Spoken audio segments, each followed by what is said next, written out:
So, kind of a goofy over-exaggeration, I know, but Bethesda is continually in hot water right now through into 2019 because of Fallout 76, and if anything, the seriousness of the proposed ramifications has been increasing rather than disappearing as they no doubt were hoping for and expecting. Very recently, the law firm Migliaccio and Rathod LLP, I'm probably mispronouncing that, but oopsie whatever, announced their progression forward with a series of suits aimed at Bethesda over Fallout 76 that have been underway for quite some time, but are now entering the next stage. The law firm is, however, handcuffed in a sense by various legal parameters since Bethesda has pre-built contingencies in place for this type of situation baked right into their terms of service agreement. This statement was put out by the law firm a couple of days ago. In recent years, a slim majority of the United States Supreme Court has permitted corporations to deprive consumers of their day in court, especially with respect to class action claims. Corporations do so by inserting arbitration clauses into the fine print of documents that consumers may not even see, including in electronic end-user licensing agreements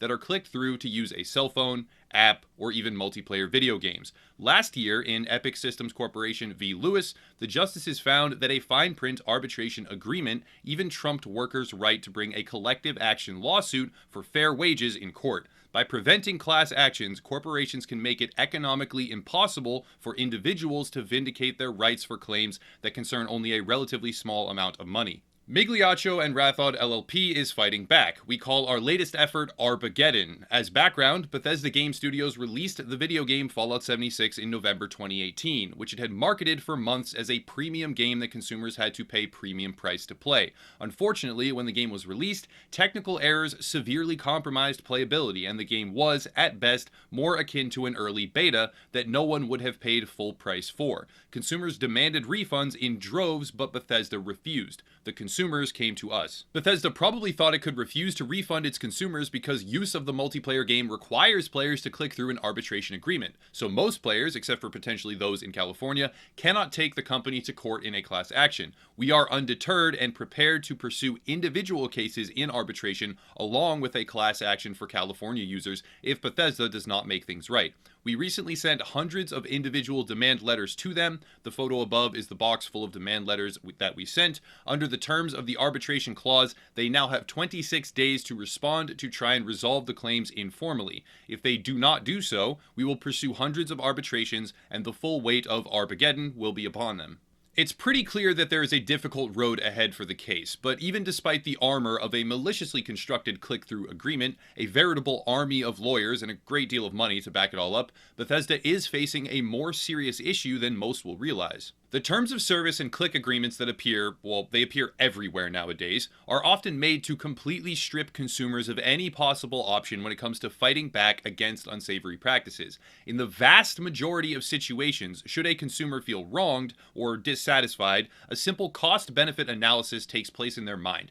Is it worth it to hire a lawyer and seek damages? How long will it take? What would I get? And they eventually fall on, no, obviously it isn't worth it, never mind then. That is almost always the chain of events. When a customer feels egregiously wronged, sometimes they will progress further down that road, but still most likely end up reaching the end of their endurance and give up. The counterpart to this level of passion that is far more dangerous is a coalition of aggrieved customers or a class action lawsuit, which is the specific reason Bethesda, and other companies for that matter, mitigate that threat intentionally with their agreement wording. A class action lawsuit combines the effective power of many smaller individuals to create a much longer lasting initiative, and sometimes these class action groups find successful results. The final scenario, which happens honestly hardly ever, is that a product offering or situation in general transcends simple grievance and becomes a rallying point. Consumers who normally would not care about the issue at all begin to care as a specific mechanism to help enact broader change in the market.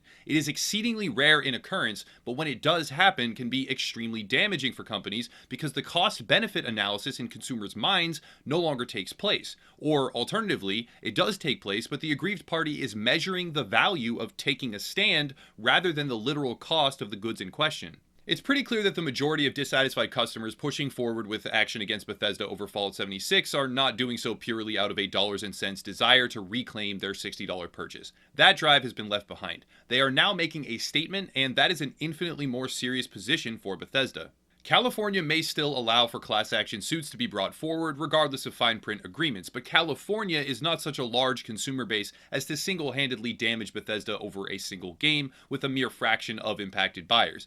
The damage comes from the steadfast and resolute nature of the claims and the fact that each passing day, where mostly any other scandal would have faded away, the travesty of Fallout 76 keeps on burning, healthy as ever. Arbageddon is not an end times for Bethesda in any fiscal sense, at least not right now at this very moment. It's a signal that the community has chosen this as the hill to die on. And beyond that, the predatory nature of the circumstances surrounding Fallout 76 might lend further credence to the case and set a precedent that helps reverse previous standards. In order to access the game, which Bethesda opted to offer only on their private launcher, users all had to accept their fine print agreement, which totally sacrificed their ability, for the most part, to participate in class action lawsuits.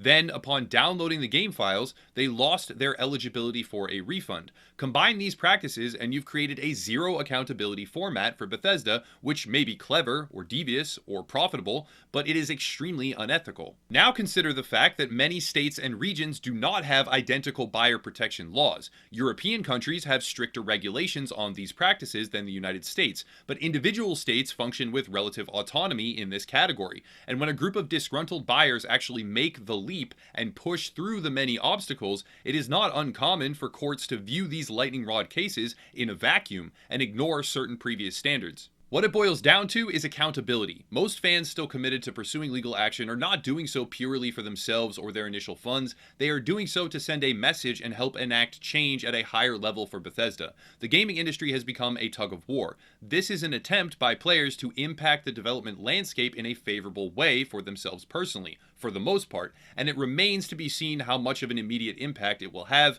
but even behind the scenes, it is having some sort of effect. That much is guaranteed.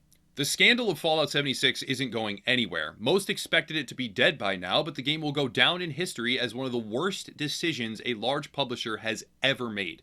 Every single aspect of the game has come under fire at one point or another, from physical merchandise quality to game functionality itself, all the way through to Bethesda's reaction to these events. And furthermore, the added sting of watching what was once a full-price $60 game have its price slashed multiple times within weeks, leading to one player having spent full price days prior and another having spent half of that soon after. It's normal now in the modern industry for companies to release compromised products on a strict deadline with the intention to fix it later. If the message can be sent that such a practice and aggressive pursuit of the games as a service model can lead to dedicated and steadfast pursuit of legal ramifications by customers, even in the face of overwhelming odds such as the pointedly disarming terms and conditions agreement, it will help spur change in the industry even on an incremental level, as companies realize they cannot in fact shove unfinished games out the door while closing off all possibility of refunds and ignoring client or buyer satisfaction completely in the process. If you are in California and interested in the class action suit, I'll link to the law firm in the description down below.